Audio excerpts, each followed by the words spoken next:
Hello friends, मैं advocate Neeru Kumar अपने YouTube channel मेरी सन लॉ क्लासेज पर आपका हार्दिक स्वागत करता हूं। हमारी ऑनलाइन और ऑफलाइन दोनों क्लासें चलती हैं।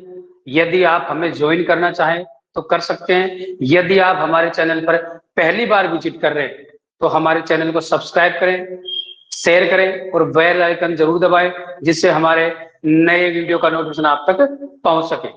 आज हम भारतीय न्याय संहिता की धारा 303 के बारे में चर्चा करेंगे, जिसमें चोरी के बारे में बताया गया है। और सबसे पहले मैं आपको ये बताता हूं कि चोरी हमेशा जंगम संपत्ति की होती है, स्थावर संपत्ति की कभी भी चोरी नहीं हो सकती। तो अपन देखते हैं धारा 303। धारा 303 थेफ्ट। देखो, whoever intending to take dishonestly any movable property out of the possession of any person without that person consent moves that property in order to such taking is said to commit theft। ये क्या कह रहा है? देखो आप, कि जो कोई किसी व्यक्ति के कब्जे में से यानी पजेशन में से, जो कोई किसी व्यक्ति के कब्जे में से उस व्यक्ति की सम्मति के बिना कोई जंगम संपत्ति, उस व्यक्ति की सम्मति के बिना यानी कंसेंट, उस व्यक्ति की सम्मति के बिना कोई जंगम संपत्ति बेईमानी से लेने का आशय रखते हुए, कोई जंगम संपत्ति यानी मूवेबल प्रॉपर्टी और बेईमानी से लेने का आशय रखते हुए यानी डिसऑनेस्टली बेईमानी से लेने का आशय रखते वह संपत्ति ऐसे लेने के लिए हटाता है, यानी क्या कर देता है? संपत्ति को मौज कर देता है उस संपत्ति को, तो वह चोरी करता है, कहा जाता है।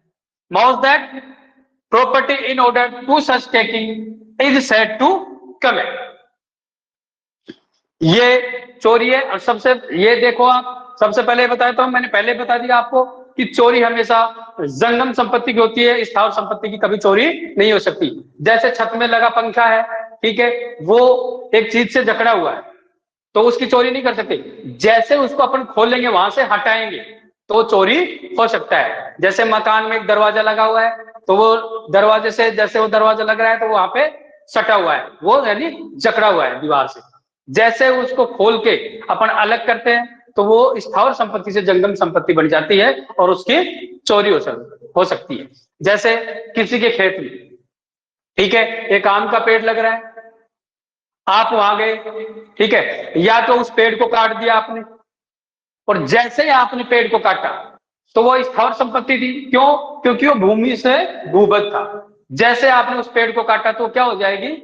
जंगम संपत्ति, तो उसकी चोरी हो सकती है। आपने उसको पेड़ को नहीं काटा और उस पर जो फल लगे हुए वो भी स्थावर संपत्ति है, क्योंकि वो पेड़ से जकड़े हुए।